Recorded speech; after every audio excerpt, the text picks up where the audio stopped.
चीनी सैनिकों को सबक सिखाने वाले घायल भारतीय जवानों से सेना प्रमुख एम नरवणे ने मुलाकात की थी। सेना प्रमुख जनरल मनोज मुकुंद नरवणे ने मिलिट्री हॉस्पिटल में बहादुर सैनिकों से मुलाकात की।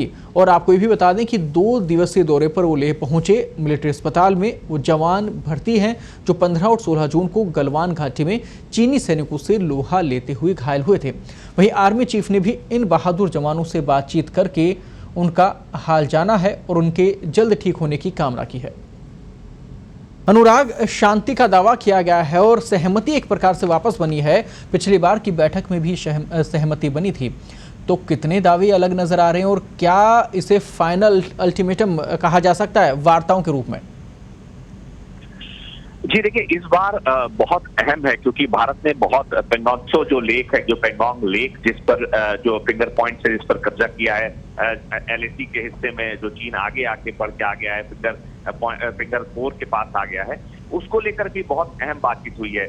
जो हमारे लेफ्टिनेंट जनरल हैं उन्होंने साफ तौर पर कह दिया है कि देखिए, अब आपको एक समय सीमा दी जाती है, आपको विदिन 3 डेज आपको वहां से बैक ऑफ करना है, आपने जो बिल्डअप किया है उसको हटाना है। सबसे बड़ी बात मैं ये एक बात बता दूं कि वहां जब जो मिलिट्री इंटेलिजेंस को सूचना मिली, जब मिलिट्री इंटेलिजेंस अपने बहुत एक्टिव हुआ है, वहां पर काफी स्ट्रक्चर क्रिएट कर लिया है चीनी सेना ने। ये बहुत अहम है।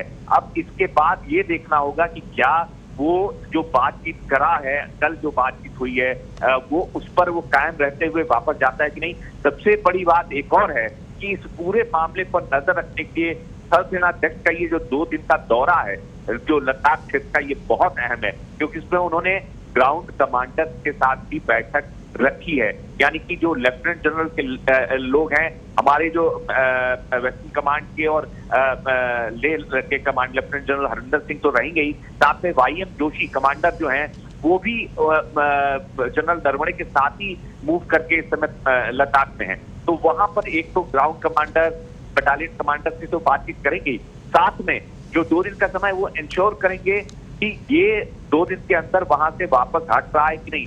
ये सूचना हम लोग को अब से 12-18 घंटे में पता चल जाएगी। सेटेलाइट इमेजेस की आ जाए कि अगर उसकी मंशा साफ है, उसकी नीयत साफ है, तो वो अपने टेंट उखाड़ना शुरू कर देगा। और अगर नीयत साफ नहीं है, फिर बुजदिली दिखाएगा या कुछ कुटिलता दिखाने की कोशिश करेगा, तो वो अगले 12 से 18 घंटे में स्थितियां स्पष्ट हो जाएंगी। ये बहुत अहम है क्योंकि अगर इस बार चीन वापस नहीं हटता है तो ये कहीं ना कहीं वो इशारा कर देगा कि अब उसको सबक सिखाने का एक ही तरीका है कि हमारे रॉकेट लॉन्चर्स, हमारे सेना के जवान की गोली और हमारे जो गोला बारूद है, हमारे जो वायुसेना के प्लेन हैं, उस पर बम्बार्डिंग करें, क्योंकि इसके अलावा कोई उपाय नहीं रह जाएगा। कल लेफ्टिनेंट जनरल हरिंदर सिंह ने साफ तौर पर कह दिया है उनको कि आप अप्रैल वाली स्थिति में वापस जाइए। आपने हमारे जो लेक पर जो हमारी होती थी उसको रोक रखा है, वो करने दीजिए।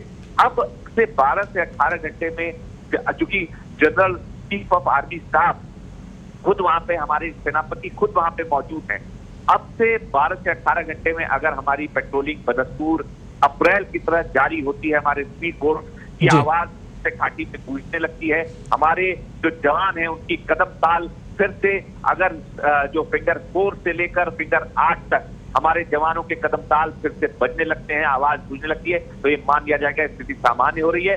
नहीं तो ये मान के चलिए बिल्कुल चीन की दुष्टता, यानी कि कुछ न कुछ युद्ध के तौर पर इशारा होगा। ये बहुत अहम है, ये आज से कल तक का समय बहुत अहम है हम सबके लिए, क्योंकि अभी रूस के दबाव में उसने किया है। कल भी बात हो रही थी, पत्रिका टीवी ने बताया था कि रूस लगातार कूटनीतिक दबाव, क्योंकि वो उस मूड में नहीं था। सबसे बड़ी बात यह है कि इस बार फिर चीन की हर बार चाल रहती है, उसने इन्वाइट किया, उसने 2 दिन तक परसू किया, आग्रह किया भारतीय कमांडर्स को कि आप आइए, उसने चाय पर बुलाया बकायदा। लेकिन पिछली बार भी उसने ये किया, पिछली बार बिल्कुल पिछले बार भी बातचीत हुई और एक बार फिर। और ये सही बात है कि अल्टीमेटम एक प्रकार से दिया गया है और शांति वार्ता को सहमति जरूर बनती दिख रही है, लेकिन अब अगर जो अप्रैल वाली स्थिति में वो नहीं लौटते हैं तो वाकई में अब सख्त कदम की जरूरत होगी।